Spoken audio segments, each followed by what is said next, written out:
Hello football fans. সাম্প্রতিক সময় Manchester city ছেড়ে জুলিয়ান আলভারেজ বড় একটা ট্রান্সফার ফিতে অ্যাটলেটিকো মাদ্রিদে এসে যে ধারাবাহিকভাবে গোল পাচ্ছেন না, তার জন্য তাকে নিয়ে সোশ্যাল মিডিয়ায় দারুণভাবে ট্রোল করা হচ্ছে।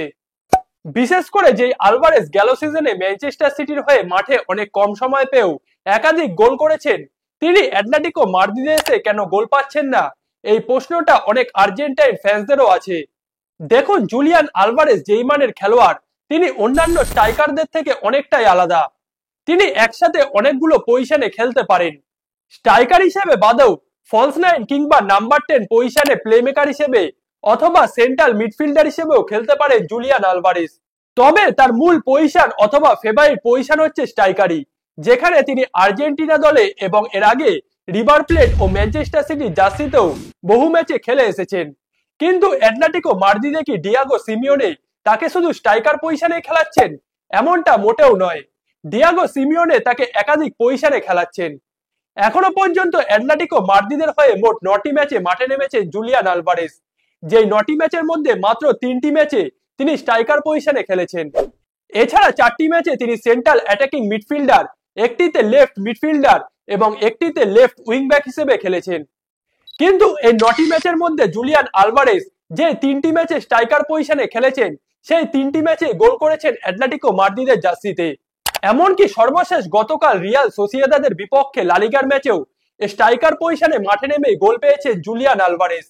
গতকাল রিয়াল সোসিয়েদাদের এগেস্টে ম্যাচে শুরু থেকে মাঠে ছিলেন আলভারেজ, যেখানে তিনি নাম্বার 9 অথবা স্ট্রাইকার পজিশনেই খেলেছেন এবং সেই ম্যাচটিতে ম্যাচের মাত্র 1 মিনিটেই গোল করে তিনি অ্যাটলেটিকো মাদ্রিদকে এগিয়ে দিয়েছিলেন। যদিও শেষ পর্যন্ত এই লিডটি ধরে রাখতে পারেনি অ্যাটলেটিকো মাদ্রিদ এবং ম্যাচটিতে তারা 1-1 গোলে ড্র নিয়েই মাঠ ছেড়েছে।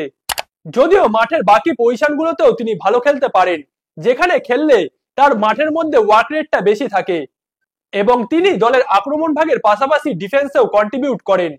তবে তার মূল পজিশনটা হচ্ছে স্ট্রাইকার, যেখানে অ্যাটলেটিকো মাদ্রিদে ডিয়াগো সিমিওনে তাকে প্রতিটা ম্যাচে সেই পজিশনে খেলাচ্ছেন না। যদিও এর কারণও আছে ডিয়াগো সিমিওনের কাছে। অ্যাটলেটিকো মাদ্রিদের কাছে আলেকজান্ডার সল্লটের মতো একজন স্ট্রাইকারও আছেন, যার কারণে ডিয়াগো সিমিওনে জুলিয়ান আলভারেজকে সেন্ট্রাল মিডফিল্ডার অথবা প্লেমেকার হিসেবে বেশি ব্যবহার করতে চাইছেন, যাতে তিনিও শুরুর একাদশে জায়গা পান। কিন্তু আমার মনে হয় এতে জুলিয়ান আলভারেজের পারফরমেন্সে বেশি প্রভাব পড়ছে, কারণ তিনি তার মূল পজিশনটায় খেলতে পারছেন না, যার কারণে বেশিরভাগ ম্যাচে গোল করতে পারছেন না আলভারেজ। তবে ডিয়াগো সিমিওনে যদি বড় বড় ম্যাচগুলিতে, বিশেষ করে চ্যাম্পিয়ন্স লিগের ম্যাচগুলিতে আলেকজান্ডার সল্লটের জায়গায় জুলিয়ান আলভারেজকে নাম্বার 9 পজিশনে খেলান, তাহলে সেই ম্যাচগুলিতে অ্যাটলেটিকো মাদ্রিদের জয়ের সম্ভাবনা আরো বেড়ে যাবে। কারণ বড় ম্যাচগুলিতে ভালো পারফর্ম করার দিক দিয়ে আলেকজান্ডার সল্লটের থেকে জুলিয়ান আলভারেজেরই বেশি অভিজ্ঞতা আছে।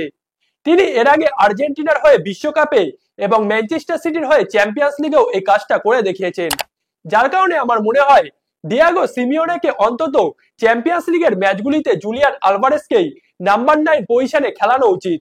তাতে অ্যাটলেটিকো মাদ্রিদের এই সিজনের ম্যাচগুলিতে জয়ের সম্ভাবনাটা আরো বেড়ে যাবে।